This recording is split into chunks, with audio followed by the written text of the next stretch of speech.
Welcome! This video will be about using powerful nouns and verbs in your writing, and we will be doing some exercises that will total about 20 minutes.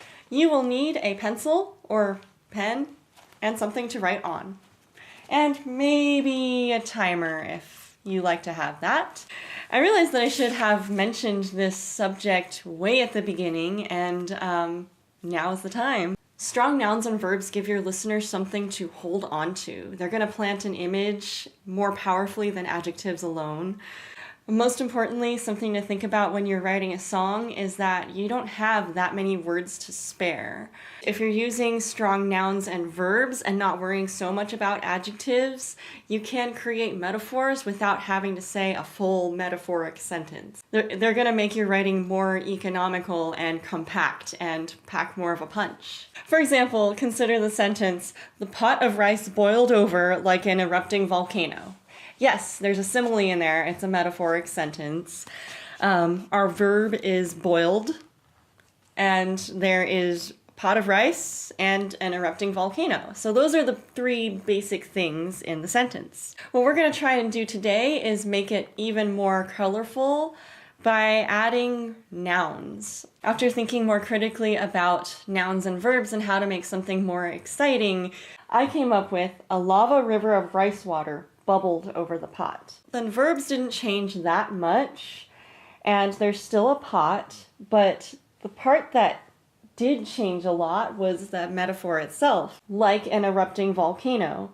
Instead of like an erupting volcano, I changed it to a lava river of rice water. Which, I mean, that is more words, but if you're thinking about the imagery of a lava river of rice, you're gonna imply it's going to conjure up an image of a volcano either way. And so you don't have to say like an erupting volcano because that image is already there, right? It becomes redundant to have the metaphor there twice. So again, this is all just practice. This is all just like learning how to play with words and how to rearrange words in ways that serve you and that are going to serve your message. We're going to have 2 warm-ups today, and I'm going to give you 1 minute 30 seconds. You don't have to stop or pause the video. I'm just going to have 1 minute 30 seconds of video that you can just like start writing.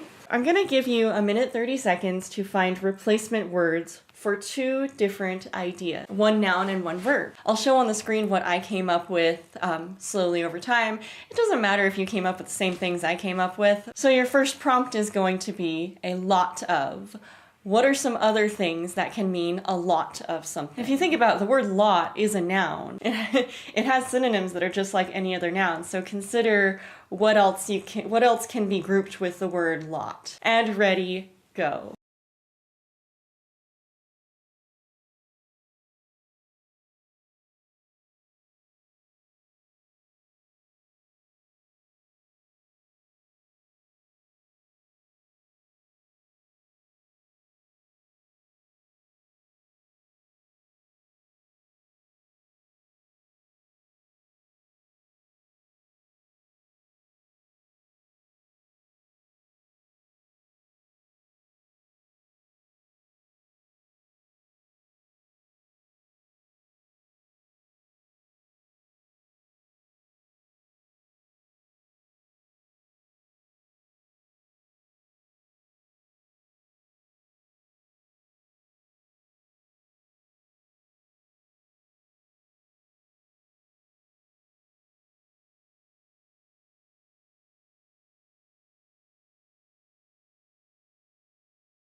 So that wasn't so bad, was it? And maybe you found some words that were really similar to mine, or maybe you found some words that were totally different. If you found some that were different, I would love to hear what they are. You can put them in the comments, that'd be great. The next word is a verb. I'd like for you to find some other ways to say the word step. Ready, go.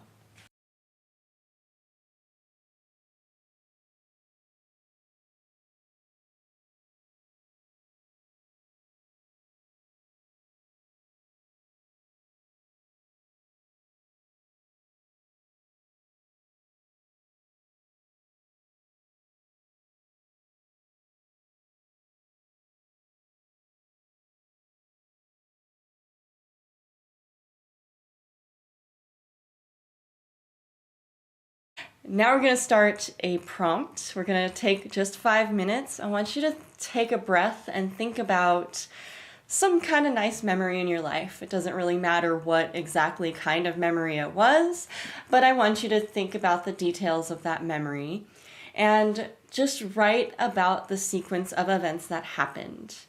And we're going to go back and rewrite it later, but just for now, take 5 minutes, time yourself, think about that memory, and write it.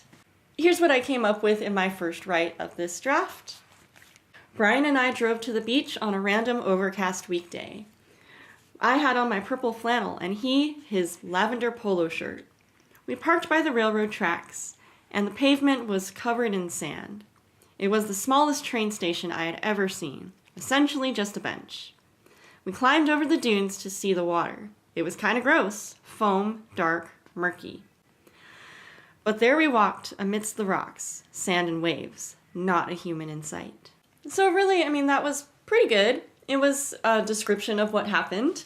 I did use a lot of adjectives when I talked about how the water was, that it was gross, foam, dark, and murky. So that's a lot of adjectives. I talked about the pavement being covered in sand, and I talked about the weather, that it was overcast. So I want to show you now what I did to change it. It didn't change too radically, but I did kind of move some things around. After work one overcast day, Brian drove me to the beach in Lompoc, just to discover a new place close to home. We opened the car doors to discover a parking lot blanketed in sand. 2 sets of railroad tracks traced the coastline, marked by a single bench, the smallest train station I'd ever seen. Our bare feet sank into the dunes as we peeked over at the water.